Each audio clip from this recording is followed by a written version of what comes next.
So, one day last spring, as spring was warming to summer, I was cooking eggs in a frying pan when I see 5 of these itty bitty little ants go marching across the tile floor in my kitchen, single file, headed directly for my trash, where fresh coffee grounds and last night's scraps abound. And since I'm a guy, I just stepped on them with my sneaker. End of story. Only Lois, that chick I had hanging around back then, wanted to start in with me about how I was a cruel-hearted, merciless bastard of a human beast because I just squished a bunch of those itty-bitty little ants. You know, the ones that are about this big. And Lois was having herself a hissy fit over it. So I turned to her and I says, "Lois," I says, "pipe down, would you? Don't you understand? Those were scouts. If even one of them were to have made it back to the ant colony, I'd have a frickin' ant caravan a mile long. Coming and going and coming, to and fro my little trash can here in the kitchen, all the way back to where they came from." To which Lois replied, "You goddamn bastard of a beastie man! How could you? How could you? They were only doing their jobs. They were just little ones."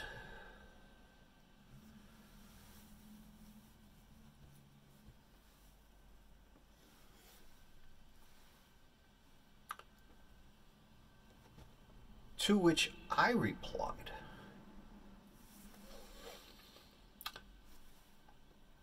"I'm trying to send a message back to where they came from. Lois, dear, that none who venture here ever, and I mean ever, return alive."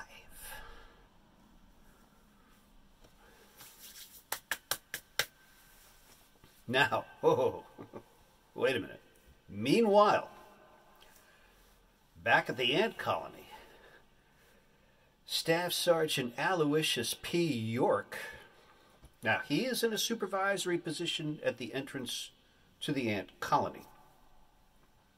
He was getting to be too old to be a soldier ant anymore, so middle management made him an overseer.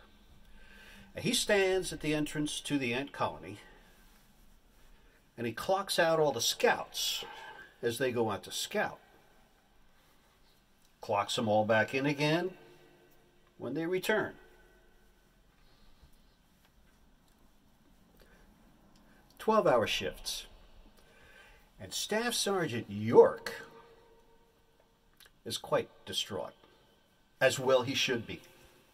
Scout Team Victor, with Abernathy, Jones, Williams, Wilson, and Cordova, are way overdue. Way overdue. All the other ants are returning on time, according to schedule. And the night is falling. And of every team that is returning, Staff Sergeant York inquires, "Page, Swanson, McDermott, have you seen my boys? Abernathy, Jones, Williams, Wilson, and Cordova?" And they all reply, "Why, no, Staff Sergeant, we haven't. McDermott pipes up. They're not in our sector, Staff Sergeant. Very well, carry on, says Staff Sergeant York. But he mutters under his breath. Where could they be? You're not worried, are you, Sarge? Asks Page, leader of Scout Team Scrupulous. No, don't worry, they'll turn up, says Staff Sergeant York, as he looks yet again at his watch. Oh, you didn't know that about ants, did you? Yeah, they wear watches. So in order to be nonchalant about it, Staff Sergeant York says, why don't you boys go chow down? Get yourselves some shut-eye. Which is impossible for an ant. They don't have eyelids. Oh, come on. This lame-ass comedy routine. I figured I'd throw that in there. Why not? After all, this whole thing is anthropomorphicological anyways. No pun intended. But what do you mean? Of course that pun was intended. You do realize I'm lying, don't you? So anyway, finally, at last, the last crew arrives. And we're about to witness the final curtain as all hope fails. Garcetti, Jorgensen, Jenkins, and Shorty. Yeah, even ants have nicknames. And Shorty, even for one of those itty-bitty little ants, yeah, he's on the short side. And Staff Sergeant York pipes up.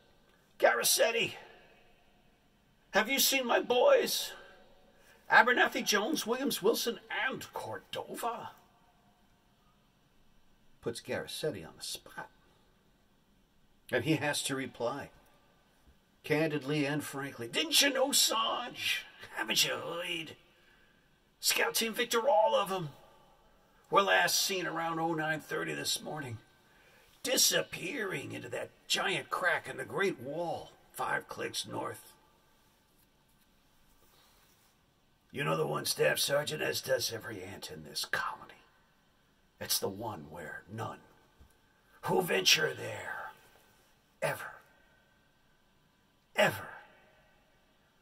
returned alive.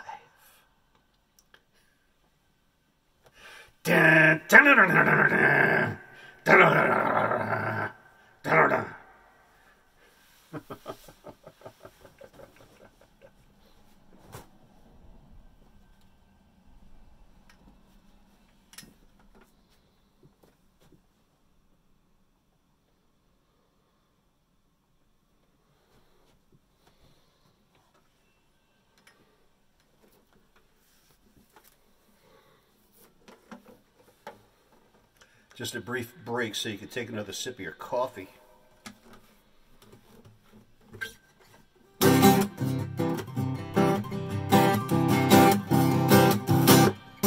In a little cafe just a half a mile north of the border lived a humble gal with tired feet taking orders.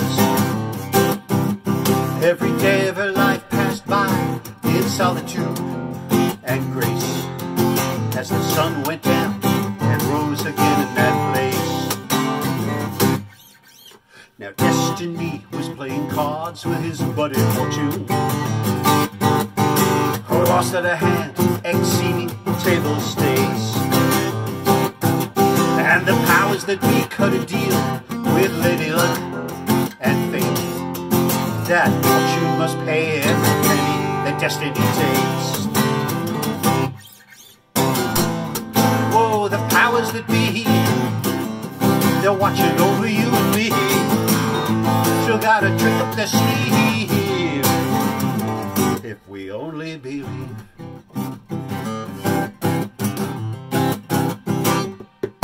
That very day a man appeared in the doorway. doorway of that little cafe, and she greeted him with courtesy and faith. When he looked in her eyes, he said, "Darling, I've come to take you away from this place." When she asked him his name, he replied, "Just call me Ace." Oh, the powers that be, they're watching over you and me. Still gotta keep up the sleeve, if we only believe.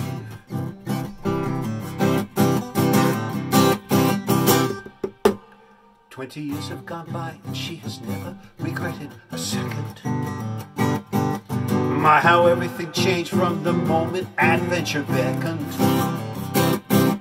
Now from dawn until dusk every day, she has everything it takes. And all over the world she is simply known as the Face. Whoa, the powers that be, they're watching over you and me. Still gotta trick up their sleeve, if we only believe. Now, in a little cafe just a half a mile north of the border, at a quiet little table in a dusty, darkened corner, Face dealing cards, Lady Luck is looking over his shoulder, and fortune must pay every penny that destiny takes. Yes, fortune must pay every penny that destiny takes.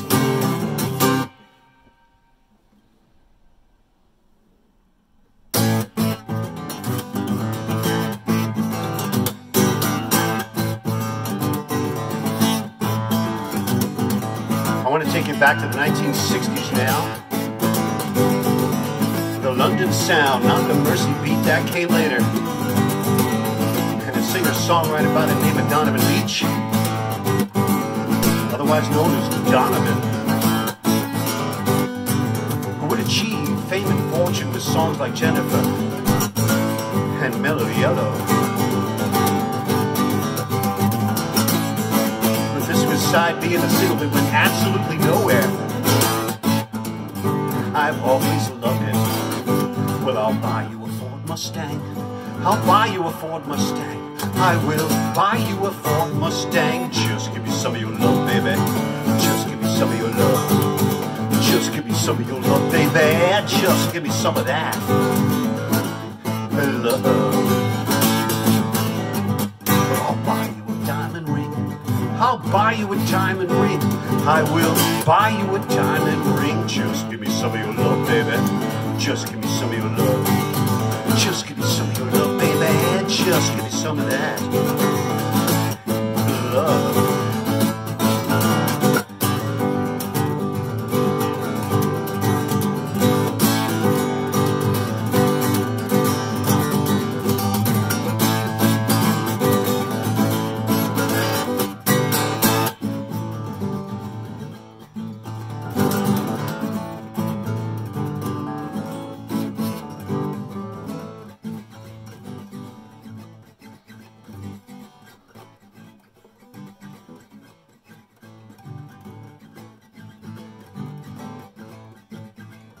Well, I'll buy you a Cadillac. I'll buy you a Cadillac. I will buy you a Cadillac. Just give me some of your love, baby.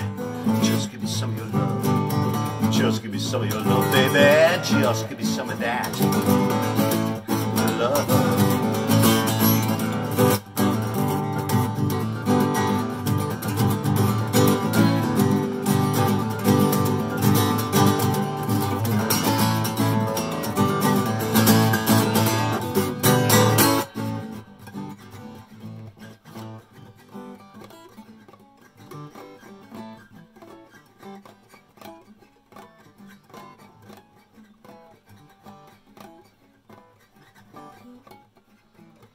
I don't want no Cadillac, even though it's shiny and black. I don't want no Cadillac. Just give me some of your love, baby. Just give me some of your love. Just give me some of your love, baby. Just give me some of that love.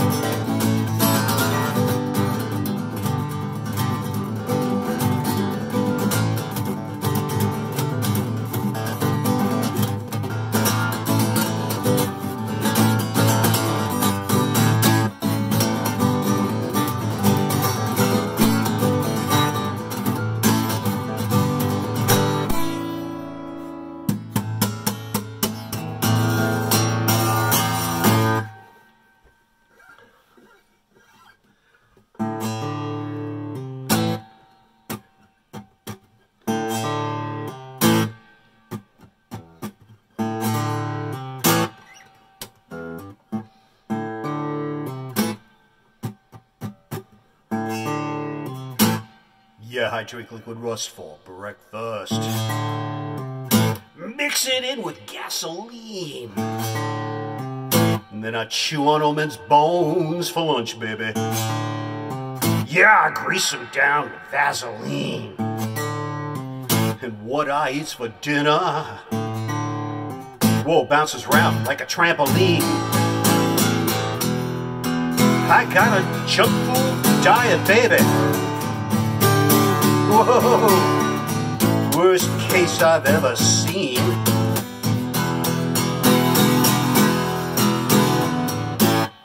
Yeah, it's worse than sugar, baby. It's worse than caffeine. It's even worse than smoking, baby. 10 times worse than nicotine. It's those polytriglycerides and that BHT. I got a junk food diet, baby. Whoa, worst case I've ever seen.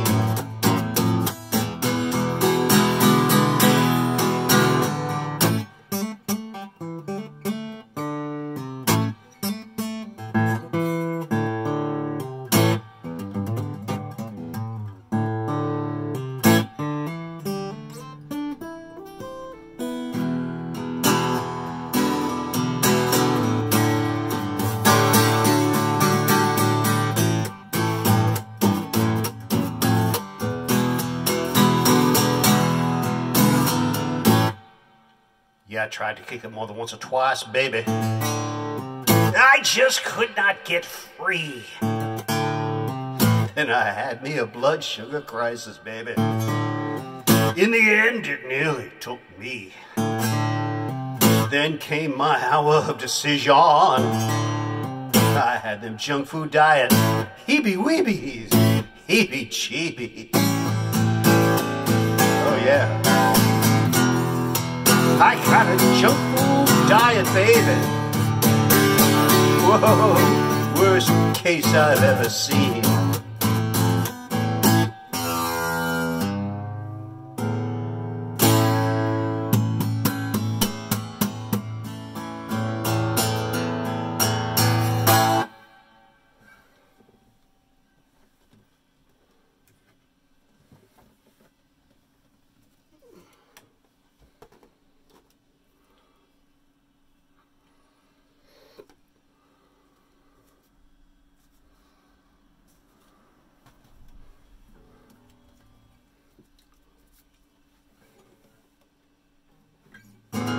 Well, back in my little hometown, there ain't much doing and much to look forward to, ever.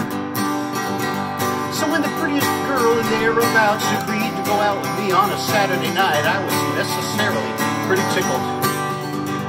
I got all dressed up in my best suit, shined my shoes and put on my designer tie, and took her out to the cinema, and afterwards we went to Sid's Greasy Spoon, right on Main Street.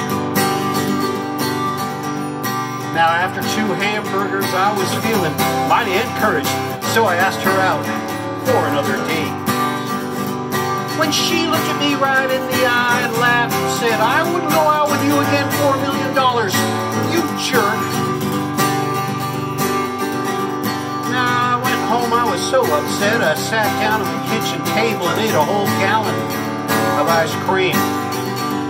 But later on, I was still so mad about it, I couldn't come down. So I went out to the barnyard in the middle of the night, where suddenly I spotted my good old John Deere tractor there inside the barn, gleaming in the moonlight. I climbed up in the driver's seat, fired that baby up, slammed it first gear, and drove on out the gate. I'm singing tractor, tractor.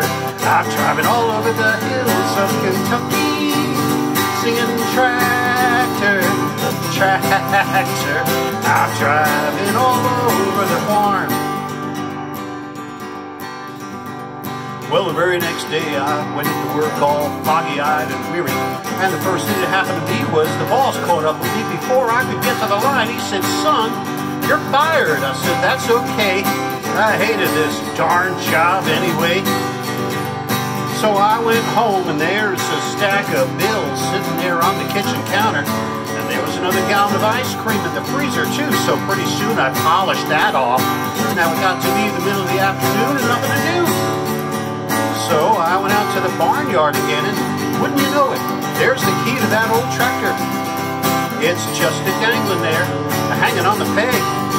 I'm singing tractor, tractor. I'm driving all over the hills of Kentucky, singing tractor, tractor. I'm driving all over the farm.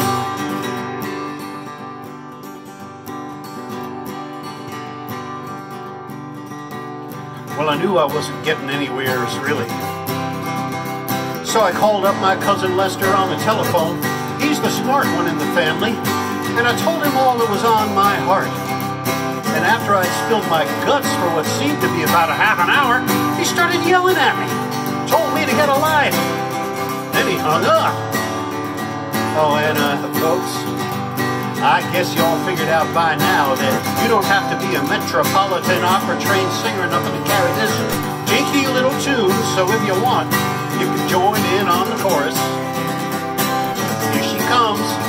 Get ready.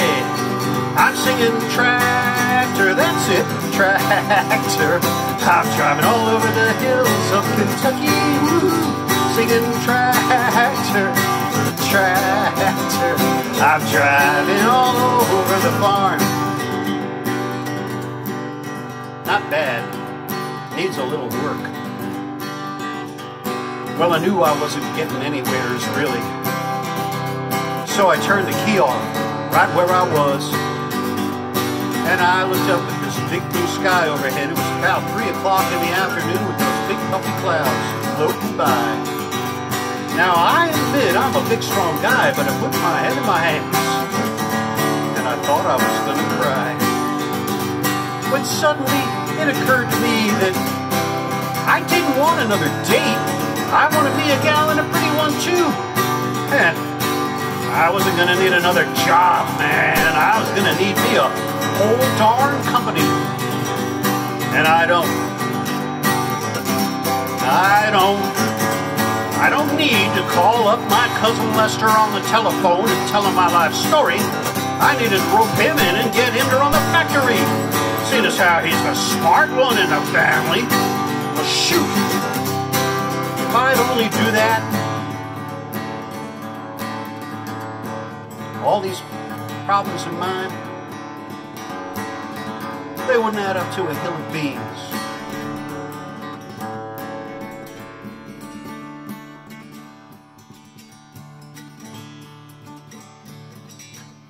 And the whole earth stood still.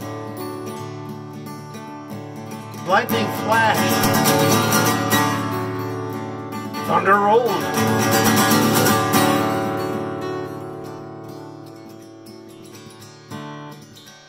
And choirs of heavenly angels sang cantatas in my ears.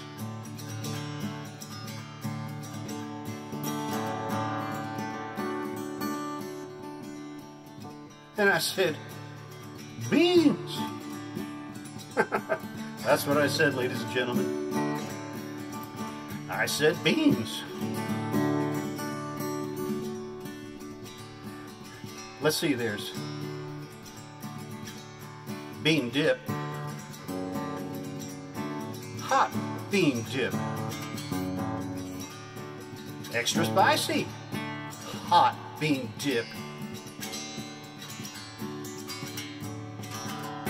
and that's when it hit me like a ton of bricks. Corn chips. Don't knock it, the corn chip business is $1 billion a year industry. Ha ha! Poor Lester's working 20-hour days now, running the factory. My biggest problem is, where am I going to find all that cellophane? Oh, and folks, I want you to meet someone. Shirlene, honey, come on out here. Show all these people what a real pretty woman looks like.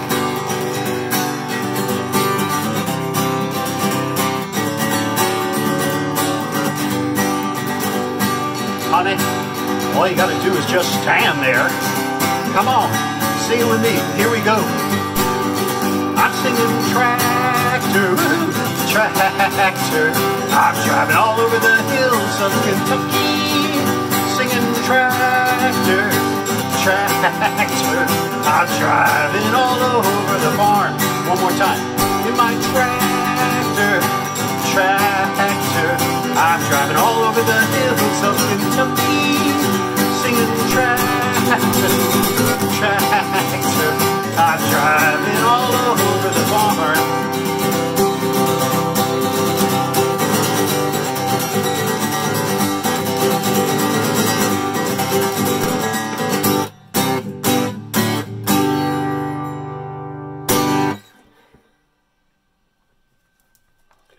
Ladies and gentlemen, Miss Shirlene McGillicuddy from Cape May County, New Jersey. Thank you very much, Miss Shirlene.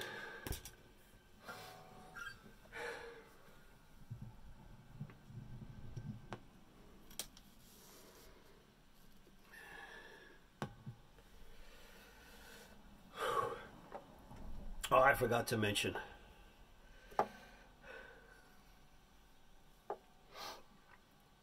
Lois and I broke up shortly thereafter, that incident with the ants and everything. As star-crossed soulmates frequently do. Last I heard, she's dating some guy who's trying to save the whales, which makes more sense.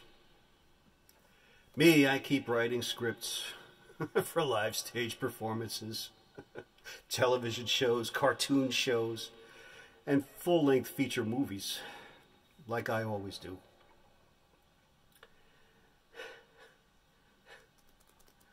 But, well, we'll carry on with the next song.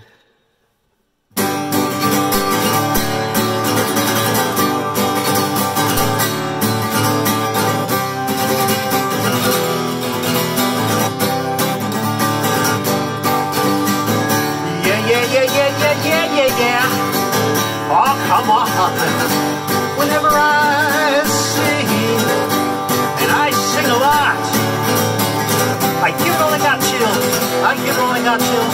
I give it all I've got. Whoa, whoa, whoa, whoa. Yeah. And whenever I'm walking downtown, I make sure that I really strut. I give it on my toe heel, I give it on my ankle, so when I strut, I really strut.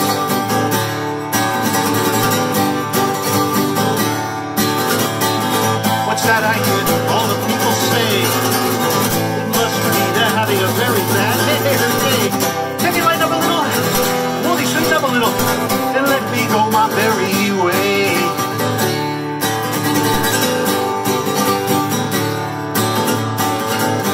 Whenever I dance, I really try and take that chance. I really get up out there, sweep off me, will it through the air, and I make sure that she is breathless whenever I take her back to her chair. Yeah.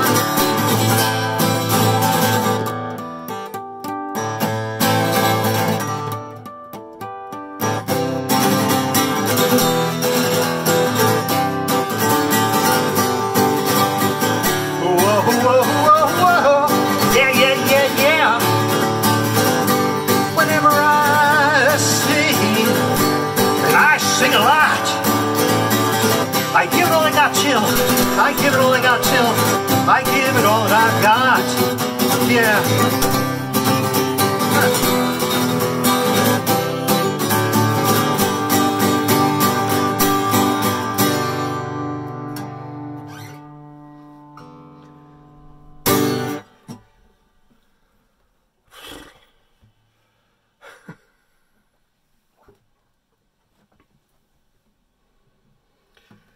And as I walk those city streets, the swirling lights and hustle bustle, my eye caught something swift and fleet.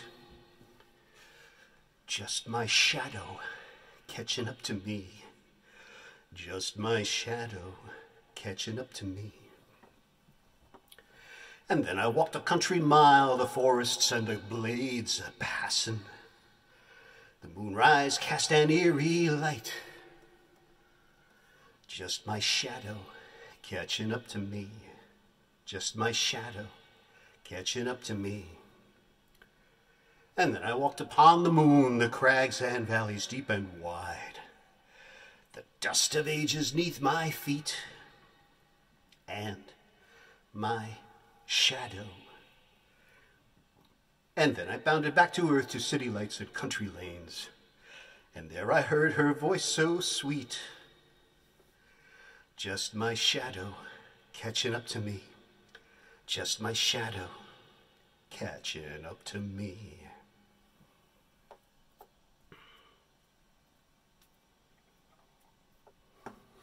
Good night, everybody.